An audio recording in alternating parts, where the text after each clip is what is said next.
May anak kasi kami. So, malamang kaya kami nagkakausap at kung bakit nananahimik din ako. Kasi nga, nasyak din naman kasi ako. Siyempre masakit din, di ba? Tapos may anak pa kami na nagtataka. Kailan daw makukumpleto yung pamilya niya? Yung mga ganun. Tagal naman. Nagtanong siya lalo.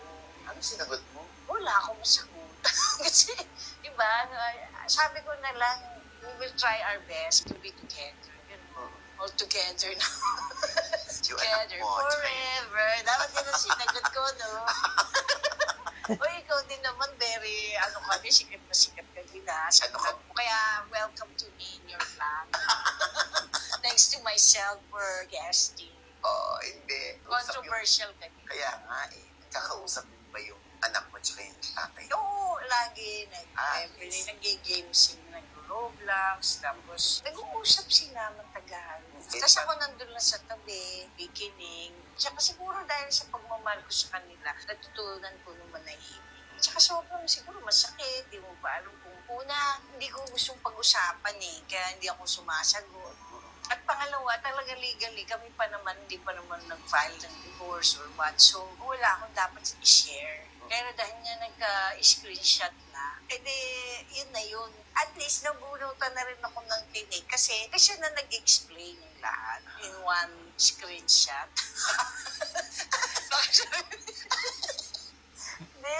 Di nga, di ba? At least English siya. Kaya siguro wala akong masagot. English yung parang. Sabi ko, sige, we're going to shopping, diba?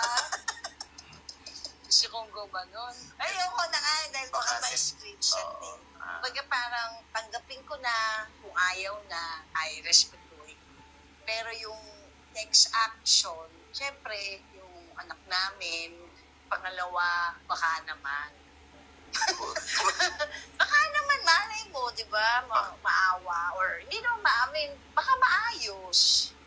Nandun ka pa rin, ano? Hindi naman, kaya lang wala sa edad ko to. Ayoko na rin mag-bawal ba? Maghahanap-hanap pa ng bago or iba na naman. Ayoko na ng ganun. Okay na ako. If ever, siya na yung huli. For me, pero kung ayaw na niya, kailangan kong tanggapin. Grabe naman yung yung aga ng acceptance. Hindi, kasi ibig sabihin, yun ang sinasabi niya, di ba?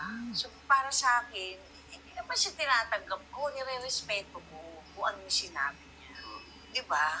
Honestly, PG, hindi ka naman siya shock kung one day mag-file nga siya ng divorce. Wala, hindi ko pa alam kung ano magiging feelings ko. Kasi hindi pa naman dumating dun sa point.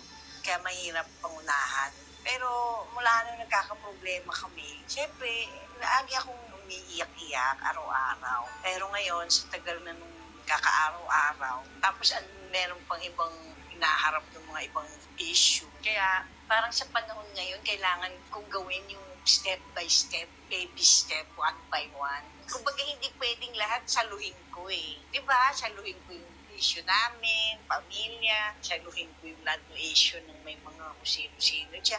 Kaya one by one. Nalulungkot ka ba for your daughter? Nalungkot ako, pero kasi nga di ba nga nahimatay ako, muntik na akong babago. Kaya sabi ko, kaysa mamatay ako, gumising ako yung shucks yung anak ko. Paano ako umuwi? Ayan marami akong pasya, kaya na magayang mukha ako. Na ano ka? Hinimatay ako. Saan ka hinimatay? Sa US. Sobrang Bago nervyos. Sobrang nervyos. Bago ka Sobrang nervyos, sobrang lungkot, sobrang lahat na. Kaya yun ang nangyari. Ayun Oh my God. Tingnan. Dito, tapos na 911 ako. Kaya Naka. after this, alam mo yun, yung parang bigla na akong nagising na huwag na akong mamroblema. Nakakalok. Paano bagsak mo? Bakit itong unang tumama? Oo, kasi nahilo ko, kinukuha ko ng food, kare-kare, tapos parang nilalamig na akong gano'n. Sa gutom din.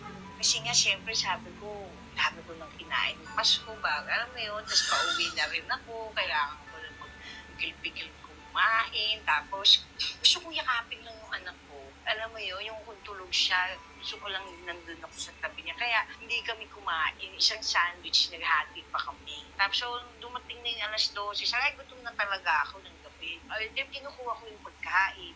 Tapos pagka bigla akong naglakad kasi. Tapos parang nalamig ako, namamawis, ganyan. Tapos parang nahilo-hilo. Oh. Eh paggabi na, syempre yung hotel di bumubukas. So, Sa hotel kayo? oo. Tapos? Tapos, ang alam ko kasi, dire-diretso. Ay, parang, ay, hilong-hilo ko. Siyempre, iniisip ko yung anak ko, di ba? So, tapos biglang naka-close. So, kailangan ko pang kunin yung susi para buksan, ganyan. So, hanggang sa basa, naimatay na ako na naramdaman ko na lang may masakit na, gumanon. Kaya nga buti, yung mga ngipin ko, buo pa. Oo. Kaganyan ako. Ayan kaya to may ganon. Buti ka mo, nakaganon pa rin ako. Na-save ko yung ulo ko. So, dito lang yung tumama. So sabi ko, gising ko, kasi nahanap yung ulo ko kung nabagok or ano. May 911 dumating eh. Tapos magising ko ganun. Sabi ko, Diyos ko, buti buhay pa ako.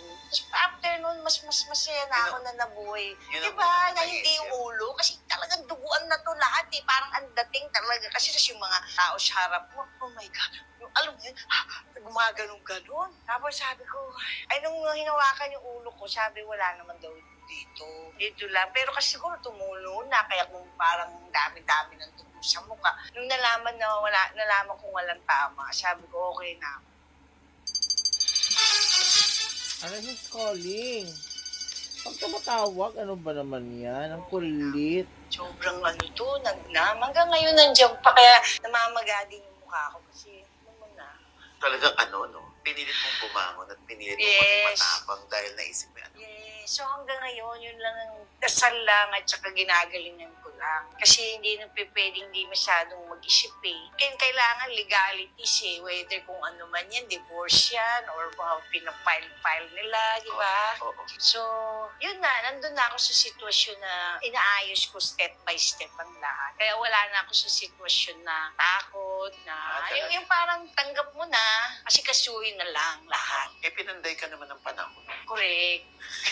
Pero hindi, iba na to kasi may anak ka eh, umiiyak din eh. Ako lang eh, di ba? O tsaka syempre iba to eh, kasi di niya naiintindihan dahil 7 lang siya. Pero siguro ngayon, natatumibay na rin siguro siya. So yun na lang dasal ko, maging strong siya. Sabi ko naman, sige basta rest lang muna, sabi ko. Pag nasa US ka ba, meron kayong tirahan o May tirahan kami sa kanila yung mother-in-law. Ancestral home nila. So, okay naman kami doon. Kaya lang nga, di ba, syempre, ako lang di welcome. Hindi, kasi syempre sa may family niya? Hindi, welcome ako sa kanila, buong family lahat. Hindi, sa aming dalawang mag-asawa. Kasi, What do you mean hindi ka welcome? hindi, di ba kasi nga, ayaw nga niya, di ba? So, may pinagdaraanan kami. So, parang, syempre, ayaw magsama sa isang bubong, di ba? Ano ba yung pinagpipilitan niyang rason kung bakit firm na siya na makipag-divorce pero hindi naman niya pinafile? Ewan ko, ano talaga. Basta sabi niya, ayaw na niya. Yun lang ang naintindihan ko sa mga narason.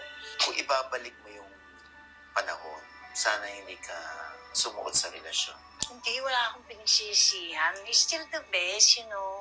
May mga bagay lang talaga na hindi perfect. Tsaka Pero masaya ako dahil nandiyan pa naman siya. Mabait siya sa anak namin. Mahal na mahal niya. Siguro isa yun sa mga pinag-aaway namin. Yung alis ako ng alis pa Pilipinas. Siyempre nag-work. Tapos hindi na Tagalog din ako. So parang, siyempre gusto niya yung maayos na sama-sama. Parang kasi busy, todo na tour, di ba? So siguro, yun lang ang nararamdaman ko yung pag-alis. Alam mo yung pag umalis ka, tapos pagbalik mo, iba na. Pero, syempre, kaya siya ka pa. Dahil, ano nangyayari? Kaya nga maraming tanong, walang sagot kung bakit. Diba? Basta yun ang sabi niya, sispetuhin ko. Siguro ang pinanghawakan mo, PG, ay yung katotohanan. Ganito lang to, pero yung ramdam ko yung mahal niya yung anak niya. Oo. Okay. Okay na yun. yun. Ang pinaka-okay sa akin. Oo, kasi sobrang mahal din siya nung anak niya siya. Lahat ng sinasabi niya, yun ang nagiging sinusunod. Umawa, kumain ka ng vegetable. Yung lahat, my daddy's puro daddy's girl eh, kasi babae. Kaya ayokong masira yun. Diba? Kahit na ako, o hindi na niya gusto yun, o ayawan niya, or ano man, hindi ko alam din. Basta importante, malaga.